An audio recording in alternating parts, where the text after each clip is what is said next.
Hello and welcome to English Spark Official. I'm Zayden, joined as always by Alara. Hey everyone! We're so excited about today's topic.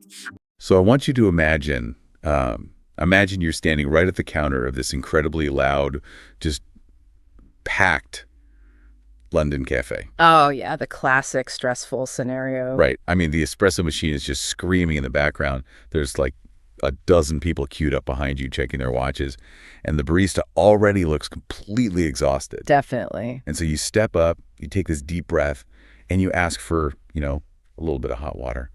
And you do it with absolute perfect textbook grammar. Like pronouncing every single consonant exactly the way the dictionary taught you. Exactly. You don't mumble, you use the exact right vocabulary. But the barista they just stare at you completely blank. Yeah, that deer in the headlights look. Right. And you're standing there wondering, like, why didn't they understand me? And the answer, which is wild, is basically because you didn't hold your breath. Which is just the cruelest irony of learning English, isn't it? I mean, you can spend years, literally years, memorizing these massive vocabulary lists, Oh, yeah, the flashcards. Right. Perfecting your complex verb conjugations, passing all those written exams with flying colors. But the moment you enter that loud cafe, the rules just change entirely. Completely. The reality of spoken communication just, it hits you right in the face. And it is so incredibly frustrating. I mean, you probably hit that intermediate plateau, You know the vocabulary. You can read a newspaper easily. Yeah. But when you try to actually speak, you feel like you're constantly translating in your head, like your mouth just feels heavy. Yeah, it's a very physical sensation of being stuck. It really is. Yeah. And you just want to break through that barrier, right? You want to stop feeling like a student and just speak naturally, fluidly. Well, the problem, and this is a big one, is that most of us are taught to treat language learning like a mathematical equation. Right, like plugging in formulas. Exactly. You take a noun, you add a verb, you apply a tense rule, and, the expected result is fluency. It's treated as this purely cognitive, intellectual exercise, like a puzzle you're solving on a piece of paper. But spoken language isn't math. No, not at all. It's a biological, muscular function. And that is exactly what we are diving into today. We are entirely shifting that paradigm. We've got this fascinating instructional blueprint today from English Spark Official. Right. It's called Glottal Stops Explained: Physical Skills for Better Accents. Yes. And the core mission of this deep dive today is to basically toss the grammar textbooks out the window for the next hour. I love that. Right. Yeah. We're going to focus entirely on the physical mechanics of speech. We're going to look at your accent not as a reflection of like your intelligence or your memory, but purely as a physical skill. Which is exactly what the English Spark Official source advocates. It's akin to learning a tennis serve, or playing the piano. Or driving a manual car, which we'll definitely get into later. Oh, that's a great analogy. But yeah, it's incredibly liberating when you finally make that mental switch. Because it takes the pressure off your intellect. Exactly. I mean, if you're struggling to sound natural in English, it is not because you aren't smart enough or, haven't studied hard enough. Right. It is simply because the muscles in your face, your jaw, your throat, they've spent your entire life moving in the patterns of your native language. You just haven't trained them to move in the new physical patterns required for English. Precisely. And so the specific pattern we are unpacking today, the secret ingredient that, caused that barista to stare at you blankly, is something called the glottal stop. The infamous glottal stop. Yeah. And I have to be honest, when I first hear the phrase glottal stop, my eyes kind of glaze over. It's very academic. It really is. It sounds like a medical diagnosis, like, oh no, doctor, do I have the glottal stop? It sounds incredibly clinical and just intimidating. It definitely belongs in the dense pages of a phonetics textbook. Yeah. But the actual physical action, the reality of it, is something you do hundreds of times a day without even realizing. Okay, so to demystify it, we need to take a quick trip into the anatomy of the human throat. Mm-hmm. Yeah, let's walk through the machinery of it. Please do. So right in the middle of your neck, you have your larynx. Most people commonly know it as your voice box. Right. And inside the larynx are your vocal cords. Now, the term cords is actually a little bit misleading. Because you picture like guitar strings. Exactly. You picture these thin little strings, but they aren't strings at all. They are two flaps of mucous membrane tissue that stretch horizontally across your airway. Okay, so they're much thicker, more like a pair of curtains than a set of strings. A very thick, muscular pair of curtains. Yeah. Yes. And when you breathe silently, these curtains are pulled wide open, which allows the air to pass freely in and out of your lungs. Makes sense. But when you speak, those curtains pull together, they close. So the air pushing up from your lungs has to force its way through this tiny, narrow slit between them. And that causes them to flap around. Right. It causes the tissue to vibrate at incredible speeds. And that vibration, that's what creates the sound of your voice. Okay, and what about the empty space between those two muscular curtains, that actual opening? That space is called the glottis. Ah, okay, so if the space is the glottis, what exactly is a glottal stop? Well, in the simplest terms, a glottal stop is the sudden, forceful, and complete closing of those curtains. You just shut them completely. You slam the vocal cords shut, you completely seal off the airway, and then you abruptly release them. So it stops the flow of air from your lungs dead in its tracks for like a tiny fraction of a second. To give you, like, the listener, a visceral sense of what this actually feels like, Yeah. I want you to think about picking up something incredibly heavy. Oh, this is a great exercise. Right. So imagine you are standing in front of this massive box full of really dense books. You bend your knees, you grab the handles, and right before you exert all that energy to lift it, what do your body mechanics do? You take a huge breath in. You take a breath in and you hold it. Right. Your core tightens, your shoulders brace. Yes, your torso stabilizes. But if you pay attention to your throat in that imaginary moment, it locks. You trap the air in your chest to give your core muscles something firm to push against. And that locking feeling right in the back of your throat, that sudden tight pause where absolutely no air can get in or out. That is your glottis closing. That is a massive, prolonged glottal stop. That's a perfect physiological description. When you brace to lift that heavy box, you are using the exact same muscles that native English speakers use dozens of times a minute in casual conversation. Just on a much smaller scale. Exactly. They're just doing it on a microscopic lightning-fast scale. So I want you to actually feel this right now. We don't want this to just be some theoretical, classroom discussion. Right. The English Spark official blueprint is very big on practical application. Exactly. And there is this universal human sound that relies perfectly on this exact physical mechanism. Think about the sound you make when you accidentally drop something, or like when you realize you just made a big mistake. You say, uh-oh. Yeah, let's isolate that. I want you to say it out loud wherever you are right now. Uh-oh. And listen to the space right in the middle, right between the and the o. Yeah. There is a distinct sharp break. Uh-oh. Right? If you didn't close your throat, it would be this one continuous slippery slide of sound. It would sound like, Like a ghost floating down a hallway. Exactly. Ooh. And nobody says it like that. The whole meaning of the expression relies on that sharp division of the two vowels. Uh-oh. And that feeling of your throat catching, that tightness right in the middle, that is your vocal cords slamming shut. So you already know how to do a glottal stop physically. Your body is intimately familiar with the mechanism. But wait, I'm kind of confused here. Let me play devil's advocate. Sure. If my goal as an English learner is to speak fluently and be understood by native speakers, why would I intentionally stop making sound? It seems counterintuitive. Right. If I am trying to get a full sentence out, shouldn't I be focusing on letting the words flow smoothly? Doesn't chopping up the airflow like that make me sound like some sort of glitching robot? Well, that is the most logical assumption to make, right? If you are learning a language, you want to make the sounds of that language. Why focus on silence? Exactly. Why learn how not to speak? But to understand why the glottal stop is so crucial for an authentic accent, we have to look at the architectural structure of English itself.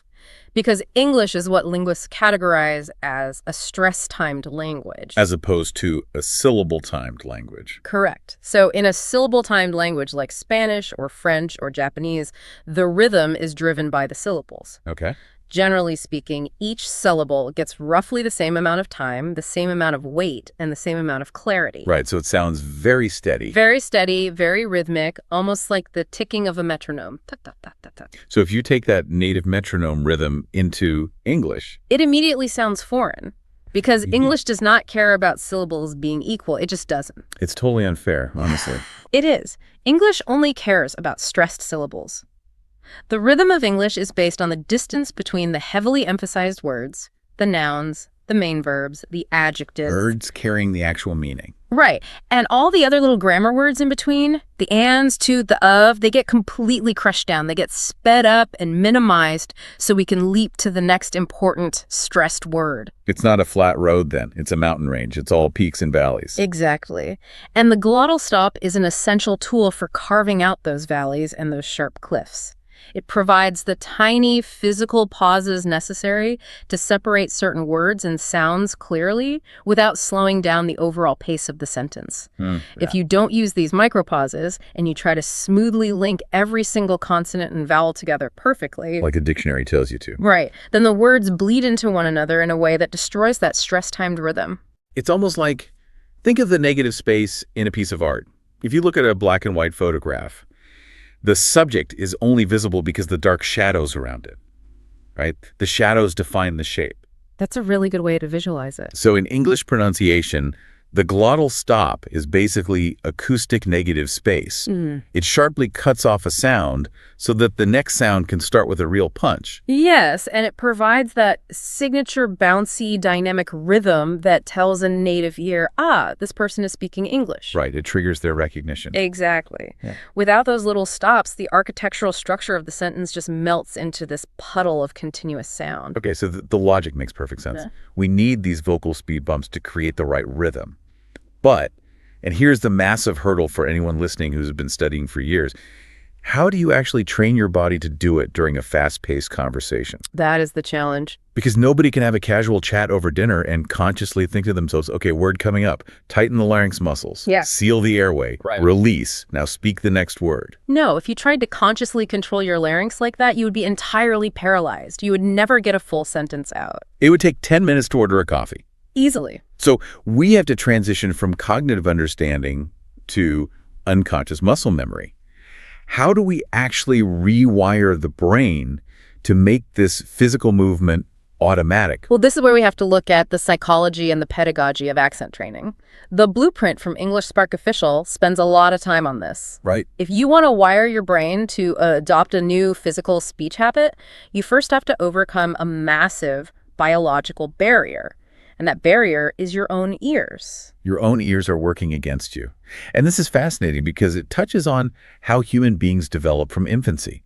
We literally lose the ability to hear certain things as we grow up. Yes, it's called the phonological filter. Okay, break that down for us. So when a human baby is born, their brain is miraculously capable of hearing and distinguishing every single phonetic sound used in every human language on Earth. A baby in Tokyo can hear the difference between the English L and R sounds perfectly. A baby in New York can hear the nuanced tonal differences of Mandarin Chinese perfectly. They're essentially blank slates, acoustically speaking. Exactly. But the human brain is an efficiency machine.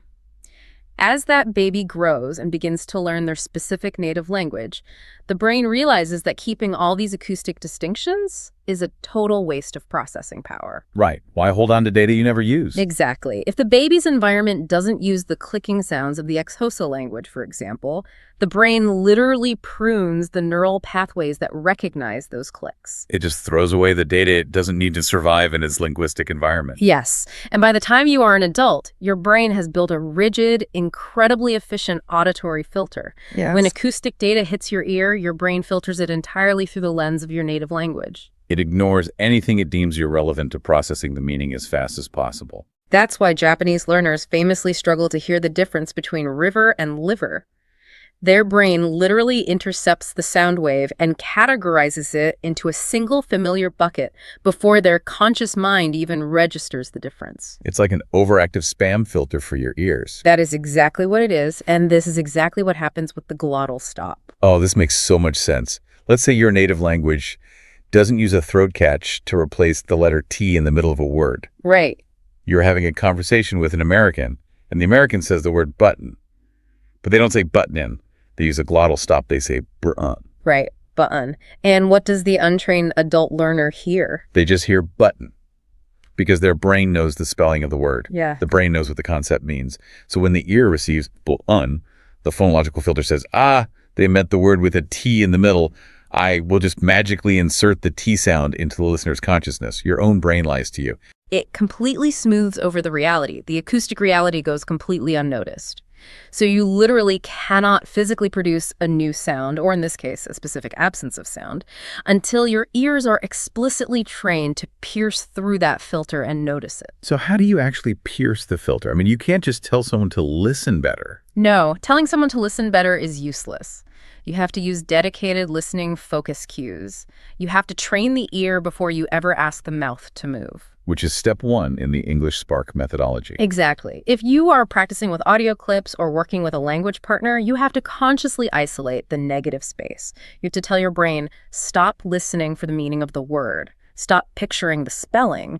Listen exclusively to the middle of the sound wave. Notice how the sound just disappears. You have to manually point a spotlight at the silence. Yes. Let's try that right now. We are going to do a listening focus cue for a very common word. I want you, the listener, to stop thinking about what this word means and just listen to the acoustic shape of it. The word is mountain. Now, if you look at a textbook, it's spelled M-O-U-N-T-A-I-N. So you expect to hear that crispy mountain. But listen carefully to how it is actually spoken in natural, relaxed English. Mountain. Listen to the back of the throat. Mountain. Notice how there is no T sound at all. The tongue doesn't tap the roof of the mouth. It just stays down. Right. The vocal cords simply slam shut after the end, stopping the air, and then release for the final syllable. Mountain. And until your ear can actually hear that gap, your throat will never know it needs to close. Exactly. You have to spend time just listening to native speakers. Not to understand what they're saying, but just to hunt for those missing consonants. Okay, so once your ear can actually perceive the glottal stop, then you can move to the physical training. And the most effective gym workout for your mouth, according to this deep dive source, is a technique called shadowing. Shadowing is brilliant. It's one of those terms that gets thrown around a lot in language learning communities, But the psychology behind why it actually works is fascinating. So shadowing is basically the process of listening to a native speaker say a sentence and immediately trying to speak over them, or like directly a split second after them. You act as their acoustic shadow. Exactly. You don't pause the audio to repeat it. You stay right on their heels. And why is that specific timing so crucial? Why not just listen, hit pause, and repeat? Because if you pause, you give your analytical brain time to wake up. When a typical intermediate learner hears a sentence, their instinct is to analyze it. They think, okay, what was the verb tense? Did they use the definite article there? Let me translate that idiom into my native language real quick. The brain goes into overdrive trying to decode the math equation of the grammar. And when you are doing that grammar math, you default back to your native physical muscle memory to pronounce the words. 100%. But shadowing is so incredibly fast, and it requires so much intense focus that it completely bypasses the analytical part of your brain. It doesn't give you time to translate. No time at all. It demands that you ignore the grammar entirely and focus purely on the acoustics and the physical mechanics.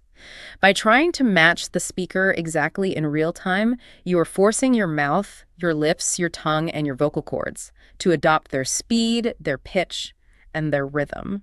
You are temporarily hijacking their muscle memory. Yes. You are overriding your own ingrained habits and forcing your articulators to move in totally foreign patterns. It breaks that deeply ingrained habit of reading a word in your mind's eye and pronouncing it the way it looks on paper. You stop pronouncing the spelling, you start pronouncing the actual air pressure. Which is exactly what you need for the glottal stop.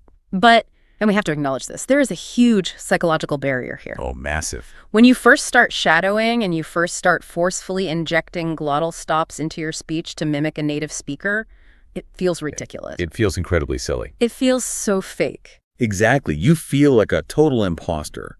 You feel like you are mocking the language or, putting on a caricature of a voice. Your brain tells you, this isn't my voice. This feels way too exaggerated. And that imposter syndrome is completely normal. It is entirely rooted in your sense of identity. Our voices are intimately tied to who we are, Right. So when you change the physical posture of your throat and your mouth, you feel like you are stepping out of your own personality. But you have to push through that discomfort. Because what feels super exaggerated to you inside your own head sounds completely normal to a native speaker on the outside. You have to give yourself permission to feel silly in your living room so that you can feel confident out in the real world. Absolutely. And that real world is ultimately the only thing that matters. Which brings us right back to the ultimate proving ground, the café crucible. Yes. Back to the coffee shop. Because knowing the anatomy of the larynx, understanding neuroplasticity and doing shadowing drills in the quiet comfort of your bedroom, that's all fantastic. But it is utterly useless if that knowledge just evaporates the moment you face a real-life situation. The English Spark blueprint makes it very clear. We have to apply these physical accent skills to daily life. We need to take you out of the sterile classroom environment and throw you into a highly relatable, mildly stressful scenario. So we are going back to the London café. Because, let's be honest, ordering coffee in a fast-paced, English-speaking environment is practically an extreme sport. It really is. There is so much sensory overload. There are people tapping their feet, impatient behind you in line. The barista is shouting orders over the roar of the grinders. It is high-stakes, real-time communication. And if your brain is busy trying to calculate grammar rules, or if you are focused on precisely articulating every single letter of every word, you are going to freeze. You'll just lock up. Yeah. The physical skills have to be on autopilot. So we are going to build this up gradually. We'll start with the absolute basics. Level 1 vocabulary, where the glottal stop is the most obvious. Okay. You finally make it to the front of the line. The barista looks at you and says, "What can I get for you?" And you just want something simple. You want water. Now, a textbook learner might look at the spelling, W-A-T-E-R, and try to overpronounce every letter to make sure they are understood over the background noise. They'll say, "I would like some water." They hit that Tate.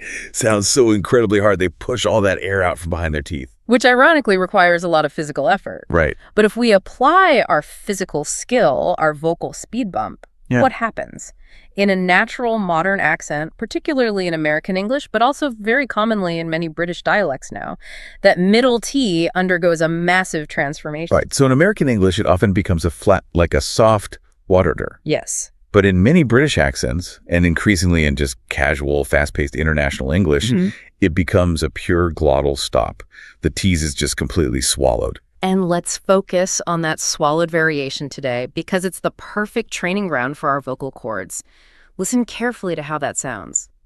Water. Water. The throat closes right where the T should be. Water. I want you to do this with us right now. Tap into that uh-oh feeling we talked about. Shadow practice with me. Watcher. Now let's add an adjective to it, because you don't just want water, you want it hot. The word is H-O-T. The T is at the very end of the word. And when a T is at the end of a word in a sentence, native speakers almost never release the hard burst of air. They don't say hot, popping the T aggressively off their teeth. Instead, you just abruptly stop the vowel with your throat. Oh. It feels almost like the word got chopped in half by a tiny guillotine. So you step up to the counter, and instead of carefully articulating, "Can I get some hot water?"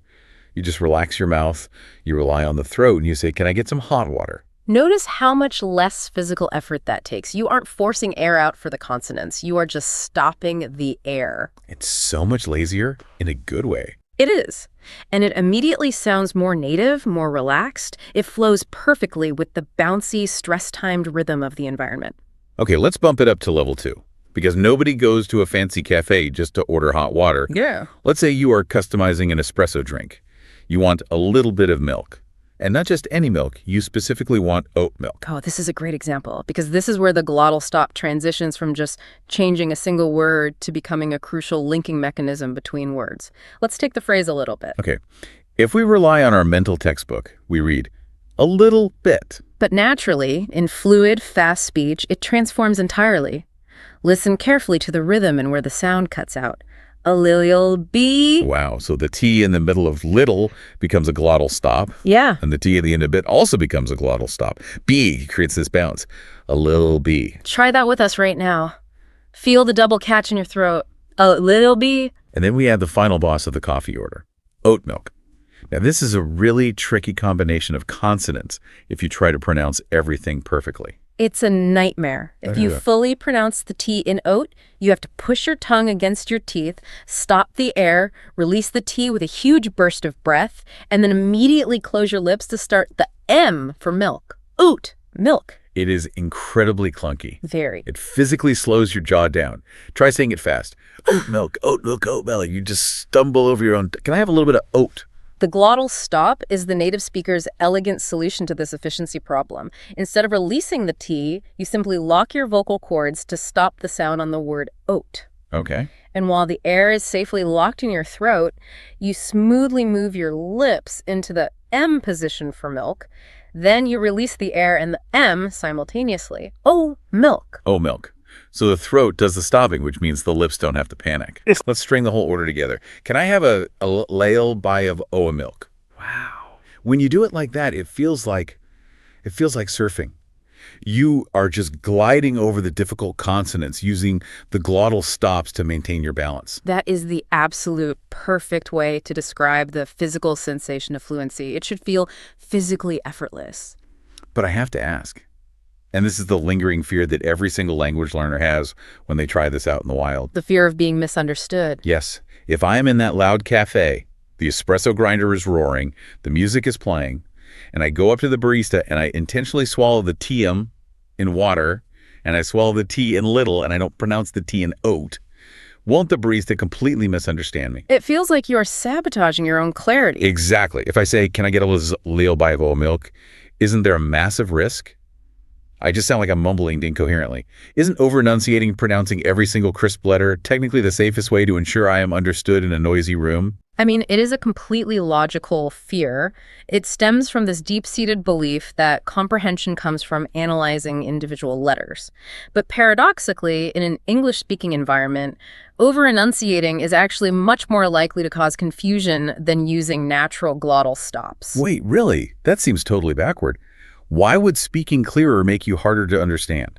Because native speakers do not listen to every single individual letter of a word to understand it. That's not how their brains process language. They process language in chunks. Okay. They listen to the overall shape of the word, the melodic rhythm, and the stress pattern we talked about earlier. They're listening for the song, not the individual notes. Yes, beautifully put. The native ear has spent decades being trained to predict sounds based on rhythm. The glottal stop provides the authentic cadence, that correct negative space that their ear just naturally expects to find in that specific song. So if you disrupt the song by over-enunciating, you cause a cognitive misfire in the listener's brain. If you march up to the counter and say loudly, "I would like a little bit of oat milk," you are throwing off the stress-timed rhythm entirely. You are giving equal weight to the T sounds that should be hidden down in the valleys. so the barista's brain literally has a momentary stutter. They think, wait, why is there so much emphasis on those consonants? Is that a different word? Are they speaking a different language? Exactly. You fall into a sort of phonetic uncanny valley. The uncanny valley. Right. It sounds almost like English. The vocabulary is perfectly correct, but the rhythm is entirely alien. So it takes the barista an extra 2 seconds to decode your perfectly grammatical sentence because the acoustic packaging was totally wrong. That is genuinely mind-blowing. By trying to be perfect, according to the spelling book, you actually disrupt the communication channel. You do. The barista's brain is naturally wired to hear blinzor, oat milk. If you give them that natural rhythm, even over the noise of the coffee grinder, their brain automatically fills in the blanks. They know what you mean instantly because it just sounds familiar.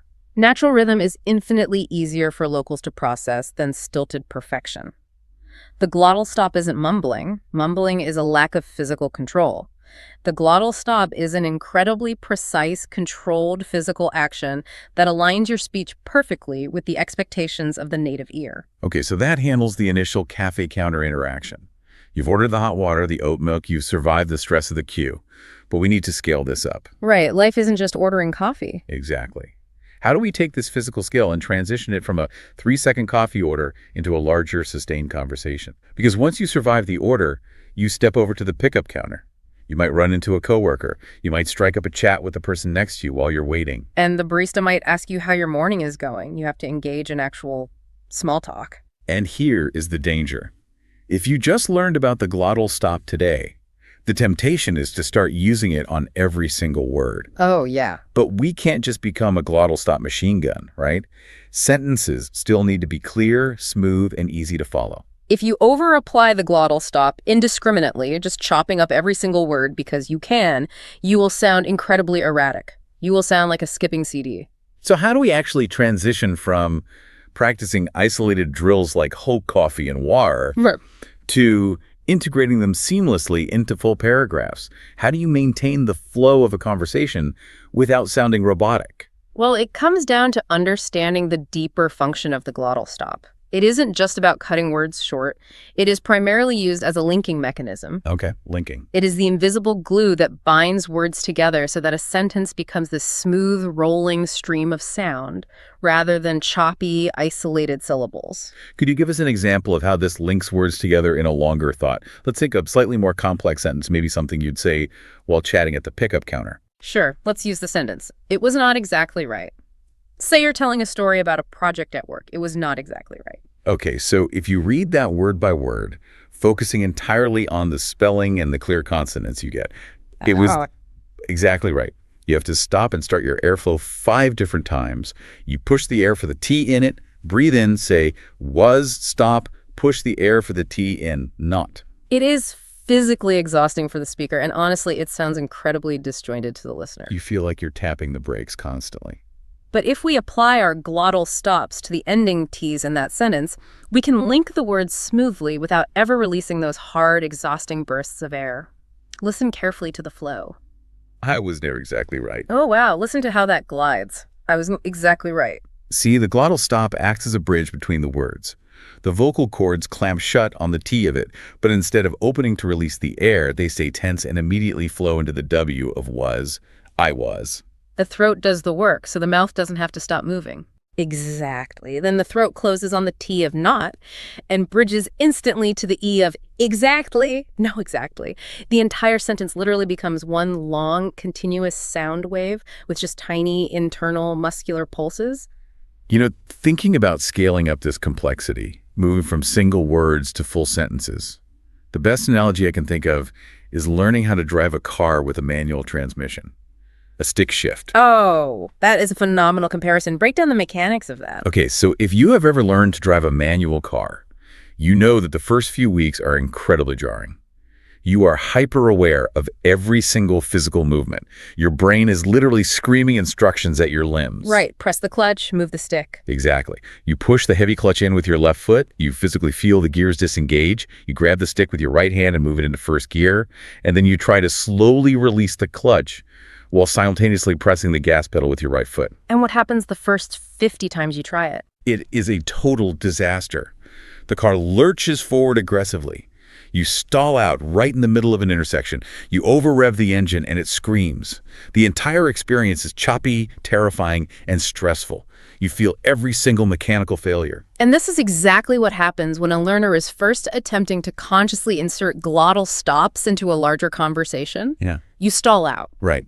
You were talking to someone, you see a 10 coming up in your sentence, and your brain panics. Okay, close the throat now.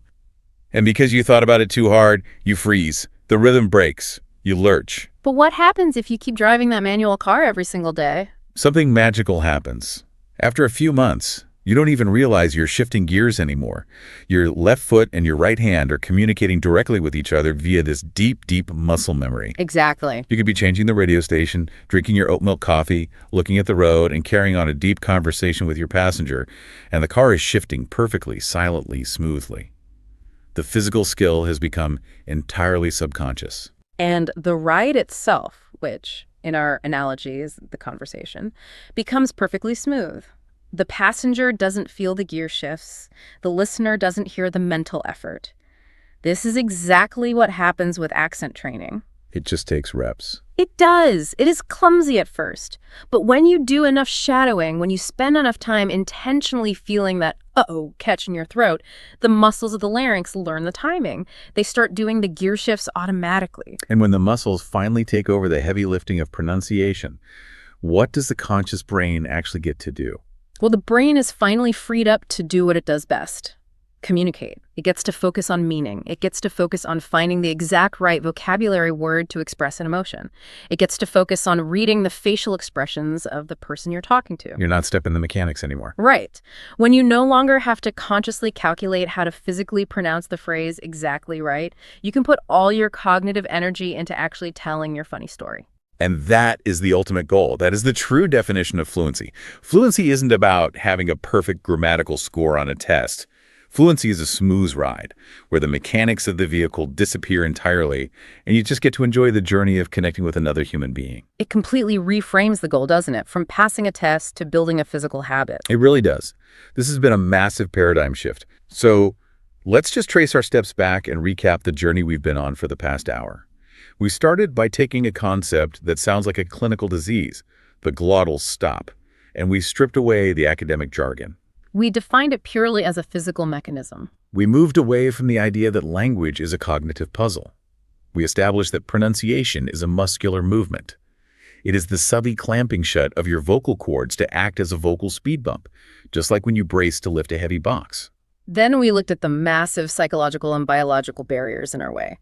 We explored the phonological filter. We learned that as adults, our brains literally delete sounds that aren't native to us.